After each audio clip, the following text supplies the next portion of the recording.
Hello అండి, అందరికీ నమస్తే. Good morning. నేను మీ శ్రీనివాస్ని. న్యూస్ అనాలిసిస్ వీడియోకి స్వాగతం. సో ప్రతి ఒక్కరు చివరి వరకు చూడండి అండ్ లైక్ చేయండి, షేర్ చేయండి. ఈరోజు సండే కదా, నేను మీకు ముందే చెప్పినట్టు ఇవాళ నుంచి మీకు గుండు సూది మ్యాగజైన్ ఆన్లైన్ వెర్షన్ అంటే డిజిటల్ వెర్షన్ కూడా అందుబాటులో ఉంటుంది. Monthly magazine. సో మీరు న్యూస్ పేపర్స్ చదవడం చాలామంది మానేశారు కదా మన వీడియో చూశాక. కానీ నేను మన మ్యాగజైన్ చదవమని మాత్రం కోరుతున్నాను, నేను రిక్వెస్ట్ చేస్తున్నాను. సో సంవత్సరం మొత్తం మీరు 365 రూపాయలు కడితే చాలు, గుండు సూది మంత్లీ మ్యాగజైన్స్ మీకు యాక్సెస్ వస్తుంది. ఇదిగోండి, ఇది జనవరి నెల, ఇది ఫిబ్రవరి నెల, ఇది మార్చి నెల, ఇది ఏప్రిల్ నెల. ఏప్రిల్ నెల నుంచి మనకి RNA నెంబర్ కూడా వచ్చింది, చూశారు కదా. సో మనం ఇంకా మెయిన్ స్ట్రీమ్ మీడియాతో సమానం అనమాట. సో ఫిబ్రవరి మార్చి దానికి లేవు, కానీ ఏప్రిల్ నుంచి RNA వచ్చింది. సో మీరు దీన్ని ఎలా తీసుకోవాలి, మ్యాగజైన్ ఆన్లైన్లో ఎలా చదవాలి అనేది మీకు జస్ట్ చెప్తాను సింపుల్గా, ఒక 2 నిమిషాల్లో చెప్తాను. మీరు gundusudi.com అనే ఒక వెబ్సైట్ ఓపెన్ చేయండి. గుండుసూది GUNDUSOODHI gundusudi.com అనే వెబ్సైట్ ఓపెన్ చేసి ఈ side click here for magazines అని ఉంది, చూసారా. Click here for magazines. అదే మొబైల్లో అయినా సరే, ఇదిగోండి మొబైల్లో అయినా సరే పైన గూగుల్ ఉంది కదా, అక్కడ gundusudi.com, ఇదిగోండి gundusudi.com ఓపెన్ చేసాను, చూసారు కదా. సో అక్కడ బ్రేకింగ్ న్యూస్ అని వస్తుంది. సో మీకు మ్యాగజైన్ కావాలంటే ఎక్కడైనా online edition, offline edition, view plans and subscribe కొట్టేచ్చు డైరెక్ట్. అలా కాకుండా మొబైల్లో మీరు ఓపెన్ చేసిన వెంటనే పైన 3 గీతలు ఉన్నాయి, చూసారా. అక్కడికి వెళ్ళి మ్యాగజైన్స్ అన్లోకి, దీనిలోకి వెళ్ళి ఆన్లైన్ ఆఫ్లైన్ హోమ్ డెలివరీ కావాలా అనేది సెలెక్ట్ చేసుకోవచ్చు. సో మీకు ఇక్కడ క్లియర్గా అర్థం అవడానికి ఇక్కడ చూపిస్తున్నాను చూడండి. క్లిక్ హియర్ ఫర్ మ్యాగజైన్స్ ఉంది కదా. సో ఇది ఓపెన్ చేస్తే read online home delivery. Home delivery అయితే ప్రింటెడ్ కాపీ వస్తుంది, ఆన్లైన్ అయితే ఆన్లైన్. ఇక్కడ వ్యూ మ్యాగజైన్స్ వచ్చింది కదా, ఇక్కడ మీరు కాపీ సెలెక్ట్ చేసుకోవచ్చు. సో ఇక్కడ మీరు రిజిస్ట్రేషన్ అయితే చేసుకోవాలి. ఒక్కసారి మీరు రిజిస్ట్రేషన్ చేసుకుంటే చాలు, మన వెబ్సైట్లో ఫస్ట్ టైం ఒక్కసారి చేసుకుంటే చాలు. ఇదిగోండి, రిజిస్టర్ టుడేలోకి వెళ్ళి మీ పేరు, email ID, mobile number, password ఏదో ఒకటి క్రియేట్ చేసుకోండి. అండ్ లొకేషన్ ఇస్తే మంచిది, ఇవ్వండి. లొకేషన్ అనేది ఆప్షనల్, బట్ ఇవైతే కంపల్సరీ. లొకేషన్ అనేది ఆప్షనల్. సో క్రియేట్ అకౌంట్ అని కొట్టిన తర్వాత ఇంక క్రియేట్ అవుద్ది. క్రియేట్ అయిన తర్వాత మీరు ప్రీమియం అమౌంట్ పే చేయాల్సి ఉంటుంది. సంవత్సరానికి 365 రూపాయలు పే చేస్తే చాలు, మీకు ఈ వెర్షన్ వస్తుంది అనమాట. ఈ కాపీలు మీకు అందుబాటులో ఉంటాయి. సో డిజిటల్ వెర్షన్ చాలామంది అడిగారు సబ్స్క్రైబర్స్. సో మీరు తీసుకోండి. మన గుండు సూది మ్యాగజైన్లో ఒకవేళ సబ్స్క్రైబ్ చేసుకోకపోతే మీకు మ్యాగజైన్స్ రావు తప్ప మిగిలిన న్యూస్ అంతా కూడా వస్తుంది. మనకి డైలీ న్యూస్ అప్డేట్స్ అన్నీ కూడా దీనిలో ఇస్తామన్నమాట. సో నేను రాసే ఎడిటోరియల్స్, మా టీం కూడా డైలీ అప్డేట్స్ అయి రాస్తారు. అన్నిటికీ మించి గుండు సూది షార్ట్ న్యూస్ యాప్ కూడా త్వరలో రాబోతుంది. ఇప్పుడు వే2 న్యూస్ షార్ట్ న్యూస్ యాప్ ఎలా ఉందో, గుండు సూది షార్ట్ న్యూస్ యాప్ అతి త్వరలో ఒక 15 నుంచి 20 రోజుల్లో రాబోతోంది. అది కొంచెం లాంచింగ్ ప్లాన్ చేస్తున్నాము, ఎక్కడ లాంచ్ చేయాలనేది చూస్తున్నాను. అది. సో ఇంకా న్యూస్ అనాలిసిస్కి వెళ్ళిపోదాం. మన గుండు సూది అనేది ఇప్పటి వరకు కేవలం ఒక యూట్యూబ్ ఛానల్ మాత్రమే, కానీ ఒక మ్యాగజైన్ తెచ్చాం, ఒక వెబ్సైట్ తెచ్చాం, ఒక షార్ట్ న్యూస్ యాప్ తీసుకొస్తున్నాం. సో ప్రతి దానిలో అకౌంటబిలిటీ అండ్ ట్రాన్స్పరెన్సీ చూపిస్తాం. ఇతర మీడియాలకు మనం ఎక్కడ భిన్నం అంటే, మనం ఏదైనా న్యూస్ని కన్ఫర్మ్ చేసుకొని ఇన్సైట్స్ ఏంటి, ఇంటర్నల్స్ ఏంటి, ఇంటెలిజెన్స్ ఏంటి అనేది తెలుసుకొని ఇస్తామన్నమాట. సరే, అది పక్కన పెడితే, మహిళల కళలను చిదిమేశారు అని చెప్పి నరేంద్ర మోదీ గారు, విపక్షాలది భ్రూణ హత్య పాతకం, ఆ పాపానికి తగిన శిక్ష తప్పదు, తీవ్రంగా ధ్వజమెత్తిన మోదీ. విపక్షాల కుట్రలకు మహిళలు భారీ మూల్యం చెల్లించారని ఆవేదన. వారందరికీ క్షమాపణలు చెప్పిన ప్రధానమంత్రి. కాంగ్రెస్ది విభజించి పాలించు సిద్ధాంతం, సంస్కరణలకు వారు వ్యతిరేకం, జాతిని ఉద్దేశించి ప్రధాని ప్రసంగం. నాకు అర్థం కాని విషయం ఏంటంటే, అసలు మహిళా రిజర్వేషన్ అమలు చేయడానికి అడ్డంకి ఏంటి? డీలిమిటేషన్ ఆపేసి మహిళా రిజర్వేషన్ చేసేయచ్చు కదా. ఉన్న సీట్లు, ఈ ఉన్న 543 సీట్లలో 33% మహిళలకు ఇచ్చేయచ్చు కదా. సో ఫ్యూచర్లో డీలిమిటేషన్ అయ్యాక మళ్ళీ వాళ్ళకి పెంచుకోవచ్చు కదా అందరితో పాటు. కానీ అలా చేయట్లా.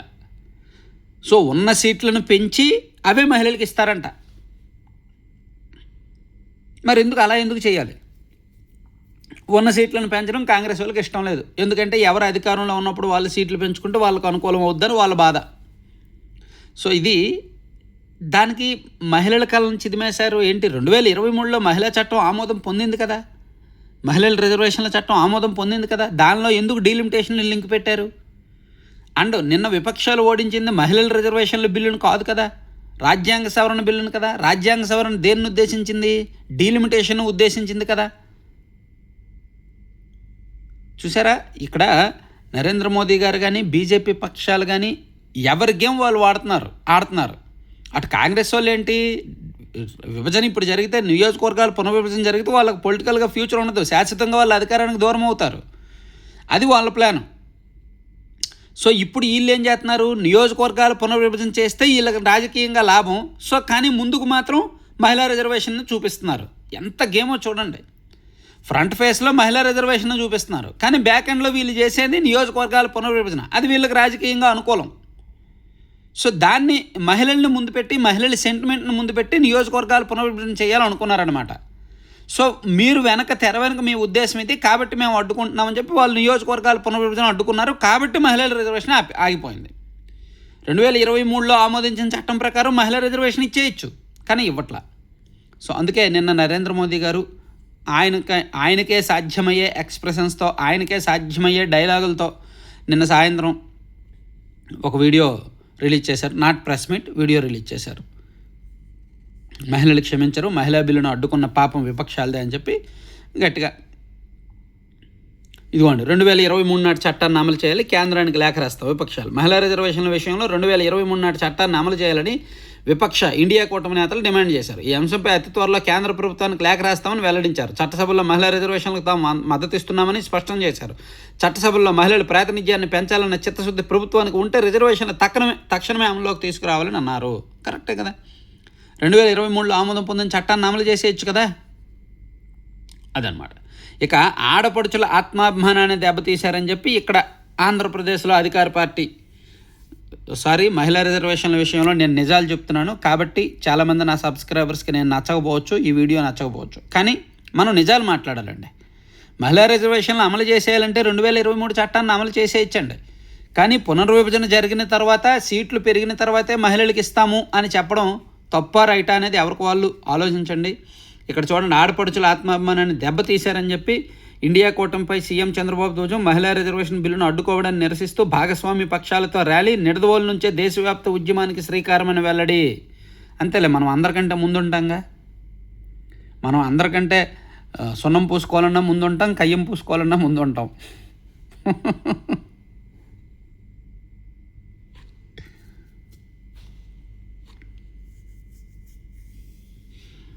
సో దేశంలో అందరికంటే ముందు ఒక ఉద్యమం చేశారంట. ఉద్యమానికి నిన్న వచ్చారు. నిన్న నిడదవోలులో ఎన్డీఏ పక్షాల ర్యాలీ జరిగింది. దానిలో చంద్రబాబు గారు ఉన్నారు. ఇక ఈ మహిళా రిజర్వేషన్ల బిల్లును కాంగ్రెస్ దాని మిత్రపక్షాలు అడ్డుకొని మహిళల ఆత్మాభిమానాన్ని దెబ్బతీసాను. చూడండి, మళ్ళీ తప్పు.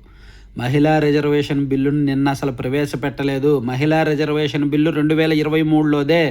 నిన్న ప్రవేశపెట్టింది రాజ్యాంగ సవరణ బిల్లు. ఆ రాజ్యాంగ సవరణ డీలిమిటేషన్కు ఉద్దేశించిందే. ఆ బిల్లును మాత్రమే అడ్డుకున్నారు. నిజాలు చెప్పినందుకు చాలామంది కోపాలు వస్తాయి. ఇక చిట్టి తల్లి 100 ఏళ్ళు వర్ధిల్లు. 1.5 పాప పునర్వికశ్రీకి 16 కోట్ల ఇంజెక్షన్. చికిత్సకు సహకరించిన లక్షల మంది దాతలు. 6 కోట్లు సమకూర్చిన మంత్రి లోకేష్. సో పునర్వికశ్రీ ఈ హిస్టరీ మనందరికీ తెలుసు.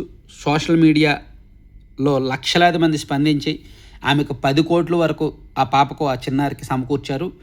ఇంకా మిగిలిన 6 కోట్లు తాను ఇస్తానని చెప్పి లోకేష్ గారు ముందుకొచ్చి 6 కోట్లు సమకూర్చి నిన్న ఆ పాపకు హైదరాబాద్లోని రెయిన్బో ఆసుపత్రిలో ఇంజెక్షన్ చేస్తే పాప దగ్గరికి లోకేష్ గారు వెళ్ళి మాట్లాడారు. ఆ తల్లిదండ్రులతో మాట్లాడారు. ఆ సంతోషంలో భాగస్వామ్యం పంచుకున్నారు. ఇక మళ్ళీ హార్మోజ్ జలసంధిని మూసివేశారండి.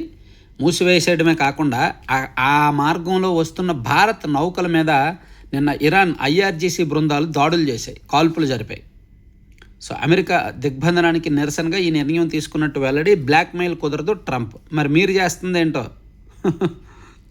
సో పశ్చిమాసియా పరిస్థితి మళ్ళీ మొదటికి వచ్చే సూచనలు కనిపిస్తున్నాయి. హార్మోజ్ను శుక్రవారం తెరిచిన ఇరాన్ 24 గంటల గడవకు ముందే మళ్ళీ మూసేసింది.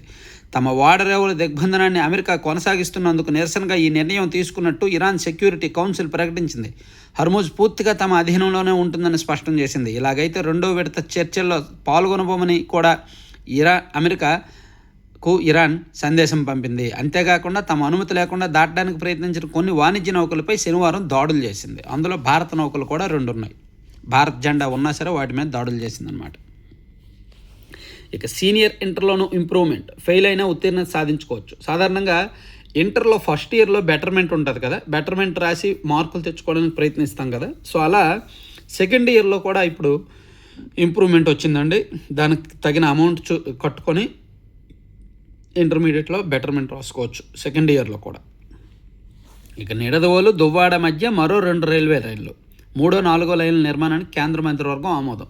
9,889 కోట్లతో వ్యయం. 198 కిలోమీటర్ల ప్రాజెక్టు. గోదావరిపై 4.3 కిలోమీటర్ల కొత్త వంతెన నిర్మాణం. 3 మెగా 58 పెద్ద 416 చిన్న బ్రిడ్జీలు కూడా వస్తాయంట.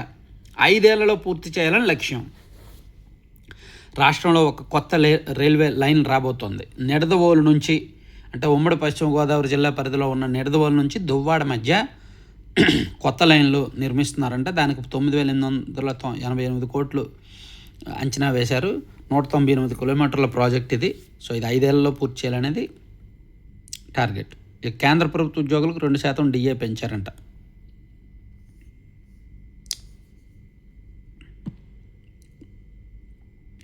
ఓరయ్యో టీపీడీ విదేశాల నుంచి దిగుమతి అయ్యే తల్లి రొయ్యల్లో వ్యాధి గుర్తింపా. తితిది ఎస్వి అన్నప్రసాదం ట్రస్ట్కు 1.8 కోట్ల విరాళం. డబ్బులుంటే లేని వాళ్ళకి సాయం చేయండి అమ్మా. టీటీడీ దగ్గర 100 కోట్లు మూలుగుతున్నాయి. వాళ్ళేమో అవినీతి అక్రమాలు చేసి ఆ డబ్బులు తినేస్తున్నారు, మిస్యూజ్ చేస్తున్నారు చాలామంది.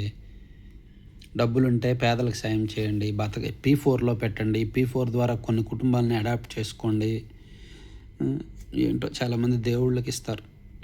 కోర్స్ ఎవరిష్టం వాళ్ళదిలే. నేను వాళ్ళ మనోభావాలు నేను కించపరచను. కానీ నన్ను అడిగితే సాటి మనుషుల్ని మనం పైకి వెళ్ళామనుకోండి, మనతో పాటు ఒక 10 మందిని పైకి తీసుకురావాలి.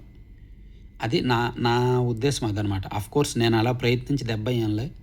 మా వాళ్ళని నేను పైకి తీసుకొద్దామని, నేను పైకి వచ్చిన తర్వాత మా వాళ్ళని పైకి తీసుకొద్దామని ప్రయత్నిస్తే నా మీద రాళ్ళు వేసి నన్నే కిందకి లాగాలని ప్రయత్నించారు మా వాళ్ళు. అదని ఇదని సూటిపోటు మాటలతో. సరే అది పక్కన పెడితే, చిట్టి తల్లి 100 ఏళ్ళు వర్ధిల్లు. 1.5 పాప పునర్వికాశ్రీ అది వచ్చింది. తర్వాత ఇవన్నీ ఫస్ట్ పేజీ కంటిన్యూషను. 2029లోగా అమల్లోకి మహిళా రిజర్వేషన్ బిల్లు ఎలా వస్తుందండి? బిల్లు పాస్ చేయించడానికి కేంద్రం చిత్తశుద్ధితో ప్రయత్నించింది. కేంద్ర సహాయ మంత్రి శ్రీనివాస వర్మ చట్టసభల్లో మహిళలకు 3వ వంతు రిజర్వేషన్లు అమల్లోకి తేవడానికి అవసరమైన రాజ్యాంగ సవరణ బిల్లును పాస్ చేయడానికి ప్రధానమంత్రి మోదీ నేతృత్వంలో కేంద్ర ప్రభుత్వం చిత్తశుద్ధితో ప్రయత్నించిందని కేంద్ర భారీ పరిశ్రమలు, ఉక్కు శాఖ సహాయ మంత్రి భూపతి శ్రీనివాస వర్మ పేర్కొన్నారు. 2029 నాటికి మహిళా రిజర్వేషన్లు అమల్లోకి తేవాలని కేంద్రం ప్రభుత్వ సంకల్పం తప్పనిసరిగా అమల్లోకి వస్తుందని విశ్వాసం వ్యక్తం చేశారు. దానికి డీలిమిటేషన్ లింక్ తీసేస్తే అమల్లోకి వచ్చేస్తుంది. అది చూడండి. సాధారణంగా రాజకీయం అంటే ఎలా ఉంటుందంటే తమ్ముడు ప్యాకెట్ అనేటట్టు ఉంటారు. రాజకీయమే, స్నేహమే.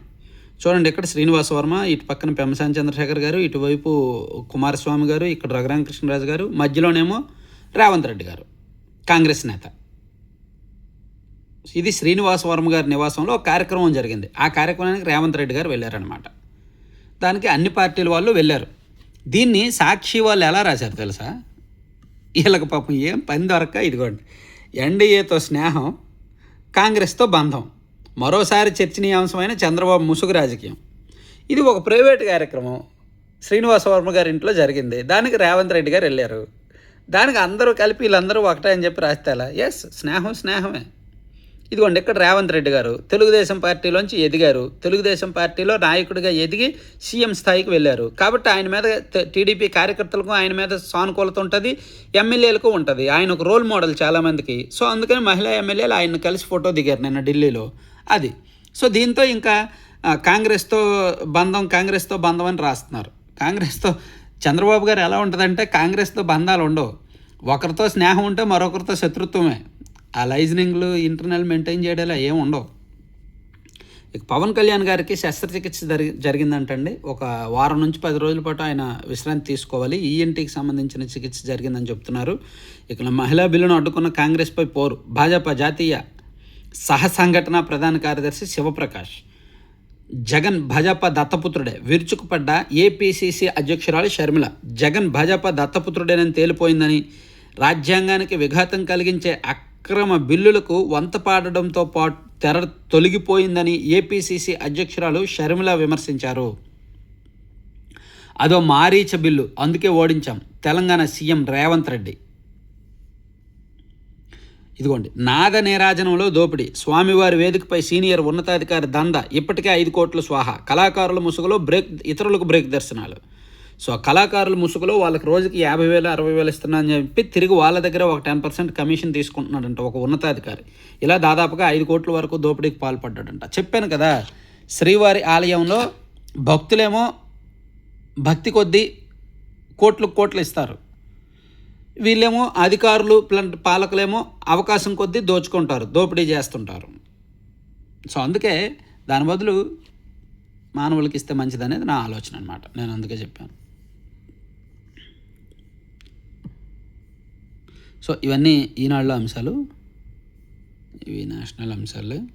కేంద్ర ప్రభుత్వ ఉద్యోగులకి ఇది పెంపు, తర్వాత భారత నిశ్శబ్ద క్వాంటం లాంగ్ జంప్, చైనా తరహాలో 1000 కిలోమీటర్ల నెట్వర్క్ సాకారం, హ్యాకింగ్కు వీల్లేని కమ్యూనికేషన్ దిశగా అడుగులంట. సరే ఈ పక్కన పెట్టి సాక్షిలో చూస్తే, సాక్షిలో మహిళలు క్షమించరని చేస్తూ పక్కన మైనింగ్ మాఫియా కాటు, నాగుల కొండకు చేటు. కాకినాడ జిల్లా పంతాడ ప్రాంతంలో భారీగా అక్రమ మైనింగ్, లాటరైట్ అక్రమ తవ్వకాలతో తరిగిపోతున్న కొండ, లీజు హద్దులు దాటి అటవీ ప్రాంతంలోనూ యథేచ్ఛగా తవ్వకాలు, ఎక్స్కవేటర్ల గర్జన, 50 టిప్పర్లలో నిత్యం అక్రమ రవాణా, రోజుకు 35,000 నుంచి 45,000 టన్నుల తరలింపు, 21 నెలల్లో లక్షల టన్నుల విలువైన ఖనిజం మాయం, ముఖ్య నేత అండతో 1000 కోట్లకు పైగా దోపిడీ, కొండ మాయమవుతుండడంతో పర్యావరణానికి తీవ్ర ముప్పు, ఆందోళనలో పంతాడ గిరిజన ప్రజలు. సో కాకినాడ ప్రాంతంలో పంతాడ గిరిజన ప్రాంతంలో లాటరైట్ అక్రమ తవ్వకాలు జరుగుతున్నాయంట. ఇది కూటమి నేతలు చేస్తున్నారని సాక్షిలో ఒక పెద్ద వార్త రాశారు. ఏమంటే నెల్లూరు జిల్లా క్వాడ్స్ కానీ అండ్ నర్సీపట్నం ప్రాంతంలో బాక్సైట్ లాటరైట్ అది కానీ ఇక్కడ కానీ ఈ లాటరైట్ కానీ ఇదంతా కూడా కూటమిలో పెద్దలు సమక్షంలో జరుగుతుంది. సో దాన్ని ఎవరూ మార్చలేరు. వైసీపీ వాళ్ళు ఉన్నప్పుడు పెద్దలు చేశారు, ఇప్పుడు వీళ్ళు పెద్దలు చేస్తున్నారు. ఇక మీ ప్రభుత్వ అవినీతిని ప్రశ్నిస్తే దేశద్రోహమా, పరిపాలన అంటే ప్రశ్నించే గొంతులకు సంఖ్యలను వేయడమా? ఏంటి ఈ మాట మనమే చెప్పడమా? సోషల్ మీడియాలో ఒక పోస్ట్ పెట్టారని అరెస్టులు చేశారు కదండి. 70 ఏళ్ళు 60 ఏళ్ళు వయసు కూడా చూడకుండా ఒక రఘురామకృష్ణరాజు గారిని ఇంటర్వ్యూ చేశారని చెప్పి జర్నలిస్ట్ మూర్తి గారి మీద దేశద్రోహం కేసు పెట్టారు కదండి. మీరేమో ప్రశ్నించడమా? అమ్మో భలే వింతగా ఉందండి. అధికారంలో ఉన్నప్పుడు వీళ్ళే చేశారు. కోర్స్ కూటమి కూడా కొన్ని చేస్తుంది. సోషల్ మీడియాలో వీడియోలు చేసే వాళ్ళని ఎందుకు అరెస్టులు చేస్తున్నారో నాకు అర్థం కావట్లేదు. నోటీసులు ఇచ్చి వదిలేయచ్చు కదా, నోటీసులు ఇచ్చి కౌన్సిలింగ్ ఇచ్చి వదిలేయచ్చు కదా. సోషల్ మీడియాలో పోస్టులు పెడుతున్న వాళ్ళని కూటమి వాళ్ళు కూడా అరెస్ట్ చేస్తున్నారు. సో జగన్ గారి పాలనకి కూటమి పాలనకి అక్కడక్కడ కొన్నిసార్లు తేడాలు కనిపించట్లా.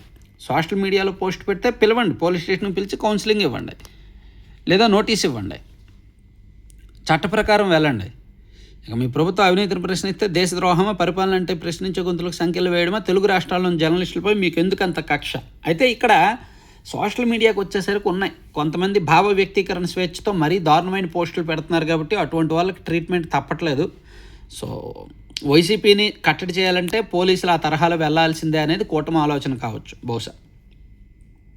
ఈ చంద్రబాబు వైఎస్ఆర్సీపీ అధ్యక్షుడు వైఎస్ జగన్ మండిపాటు, బీసీ వర్గానికి చెందిన సీనియర్ జర్నలిస్ట్ పూడి శ్రీహరి చేసిన తప్పేంటి, అతనిపై అక్రమ కేసు ఏంటి, ఇంట్లో సోదాలేంటి, అతను ఏమైనా ఉగ్రవాద టెర్రరిస్టా, మరి మీరు పెడుతున్న పోస్టులకు రోజు ఎంతమందిని అరెస్ట్ చేయాలి, తెలంగాణ జర్నలిస్టు కేవీఆర్ను తప్పుడు కేసులతో వేధించడం జంగిల్ రాజు కాదా? టీడీపీ నాయకులు కార్యకర్తల అరాచకాలపై ఎందుకు చర్యలు తీసుకోలేదు? వ్యవస్థలను మీ స్వార్థ రాజకీయాలకు వాడుకోవడం సుపరిపాలన? మీరు ముఖ్యమంత్రిగా ఉంటూ చేస్తున్నది రాజ్యాంగ ఉల్లంఘన కాదా? ఇలాంటి ఉల్లంఘనలకు మీరు మూల్యం చెల్లించుకోక తప్పదని హెచ్చరిక. సో సోషల్ మీడియా కేసులు అరెస్టుల నేపథ్యంలో జగన్మోహన్ రెడ్డి గారు నిన్న ఎక్స్లో పోస్ట్ చేసి ప్రభుత్వాన్ని ప్రశ్నించారు. ఇక లేని నీళ్లతో కనికట్టు. ఏపీ తెలంగాణ కొత్త ప్రాజెక్టులతో పాటు పాత ప్రాజెక్టుల విస్తరణ, భవిష్యత్తులో ఈ ప్రాజెక్టులకు అనుమతులు తిరస్కరణకు గురి కావచ్చు. సిడబ్ల్యూసికి కృష్ణా బోర్డు లేక. మంచి పాయింట్. ఇక ఎన్పిఎస్పిఎల్కు నజరానా. పెట్టుబడిలో 75% ప్రోత్సాహకాల రూపంలో తిరిగి వెనక్కి. చిత్తూరులో 105 ఎకరాల కేటాయింపు, 2,550 కోట్లతో స్పెషల్ కెమికల్స్ యూనిట్ తయారీ. సత్యసాయి జిల్లాలో ఆర్ఆర్పి ఎలక్ట్రిక్స్కు 75% సబ్సిడీతో 60 ఎకరాలు, 10,240 కోట్లతో సెమీ కండక్టర్ యూనిట్ ఏర్పాటు. సో ఏడాది క్రితం కోల్కతాలో ఏర్పాటైన ఎన్పిఎస్పిఎల్ కెమికల్స్కు పెట్టుబడిలో 75% రాయితీలతో పాటు చిత్తూరు జిల్లాలో 110 ఎకరాల భూమిని కేటాయిస్తూ రాష్ట్ర ప్రభుత్వం ఉత్తర్వులు జారీ చేసింది. అవినీతి పుస్తకం. ఇంటర్ పుస్తకాలను లీక్ చేసిన విజిఎస్కు చంద్రబాబు సర్కార్ బంపర్ ఆఫర్ అంటండి. 1, 2, 7, 10 తరగతుల పుస్తకాల కాంట్రాక్ట్ను కట్టబెట్టిన ప్రభుత్వం 70 కోట్ల విలువైన పనులు నామినేషన్పై అప్పగింత. అయితే కమిషన్లు ఏవో ఉంటాయేమో, కమిషన్లు ఏవో ఉండుంటాయి. 70 కోట్ల విలువైన పనులు అంటే దానిలో కొంత ఉంటుంది. సో విజిఎస్ మీద ఆల్రెడీ సుప్రీంకోర్టులో కేసు నడుస్తుంది కదా, ఇంటర్మీడియట్ పుస్తకాలను ఏవో లీక్ చేశారని అంటే. సుప్రీంకోర్టులో కాదు, రాష్ట్రంలోనే కేసు నడుస్తుంది. సో సుప్రీంకోర్టులో 8వ తరగతి ఎన్సీఆర్టీ సిలబస్ మీద కేసు, అది మర్చిపోయాను. రాష్ట్రంలో ఇంటర్మీడియట్ పుస్తకాలు లీక్ చేశారని విజిఎస్ మీద కేసు నడుస్తుంది యాక్చువల్గా. కానీ అయినా సరే 1, 2, 7, 10 తరగతుల పుస్తకాల కాంట్రాక్ట్ కూడా వాళ్ళకే ఇచ్చారంట. ఇక విశాఖలో న్యాయమూర్తుల అతిథి గృహాలకు శంకుస్థాపన.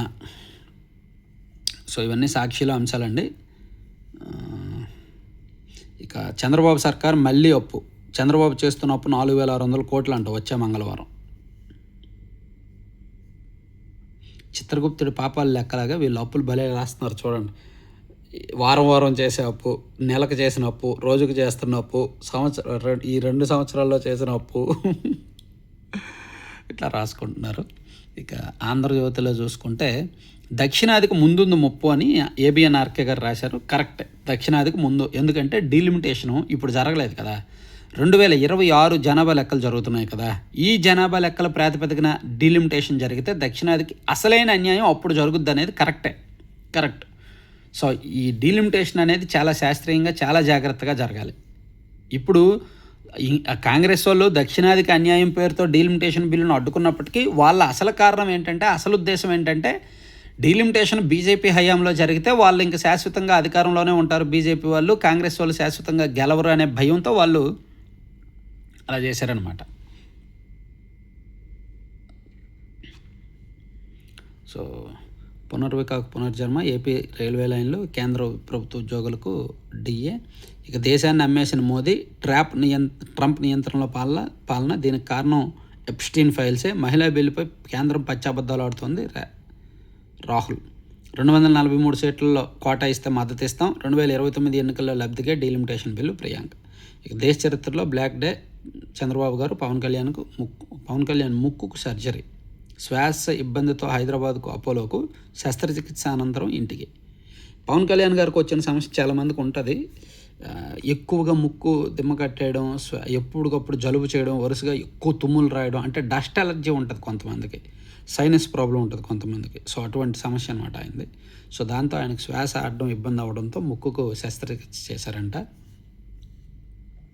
సో ఇవి ఆంధ్రజ్యోతి అంశాలు. ఇంకా జిల్లా వార్తల. సరే అది పక్కన పెడితే, సాక్షిలో లోపల పేజీలో ఇంకెక్కడో మళ్ళీ ఫస్ట్ పేజీ వేసినట్టు గుర్తండి. ఏంటి యాడ్లు ఎన్ని ఇచ్చారు? మొత్తం అన్ని యాడ్లు, అంటే ఇది కదా, అందుకే యాడ్లు ఇచ్చినట్టున్నారు. ఆత్మలకు భూ హక్కులు. 100 మందికి పైగా చనిపోయిన వారికి భూ హక్కులు కల్పించిన రెవెన్యూ అధికారులు అంట. ఉరుతులో ఉంచిన ఇది జిల్లా సంచిక అనుకుంటా. సో ఇవండి న్యూస్ పేపర్ అనాలిసిస్ వీడియోలు. సో మీరు గుండు సూది మళ్ళీ చెప్తున్నాను, మీరు వెబ్సైట్ ఓపెన్ చేసిన వెంటనే మీకు ఇలా న్యూస్ అనాలిసిస్లు, అదే మామూలుగా రెగ్యులర్ వచ్చే న్యూస్ అనాలిసిస్లు వస్తాయి, న్యూస్ కంటెంట్ వస్తుంది. ఇదంతా ఫ్రీనే, ఇదంతా యాక్సెస్ ఫ్రీనే, మీరు ఏదైనా చదువుకోవచ్చు. ఇదిగోండి, ఇది ఓపెన్ చేయొచ్చు. ఈ వార్త ఓపెన్ చేయొచ్చు, వార్త మొత్తం చదువుకోవచ్చు. ఇదంతా ఫ్రీనే, దీనికి మనం ఏం చెల్లించక్కర్లేదు. దీనికి మీరు ఏ వార్త కావాలంటే ఆ వార్త, ఇదిగోండి ఏ వార్త కావాలంటే ఆ వార్త చదువుకోవచ్చు. అయితే ఈ కంటెంట్కి మన వీడియోలో కంటెంట్కి అండ్ మ్యాగజైన్స్లో కంటెంట్కి చాలా తేడా ఉంటుంది. మ్యాగజైన్స్ మీకు ఆన్లైన్ కావాలా ఆఫ్లైన్ కావాలనేది సెలెక్ట్ చేసుకొని ఆన్లైన్ అయితే కొట్టి మ్యాగజైన్ దేని మీదైనా క్లిక్ చేసి మీరు ఇక్కడ రిజిస్ట్రేషన్ చేసుకొని, రిజిస్ట్రేషన్ అయిపోయిన తర్వాత అమౌంట్ పే చేస్తే మీరు మ్యాగజైన్ ఆన్లైన్లో చదువుకోవచ్చు. 4 నెలల మ్యాగజైన్, ప్రతి నెల మ్యాగజైన్స్ ఇక్కడ అప్డేట్ చేస్తామండి. Thank you very much. Support చేయండి, సబ్స్క్రిప్షన్ తీసుకోండి. రోజుకి రూపాయి పెద్ద ఎక్కువేమీ కాదు.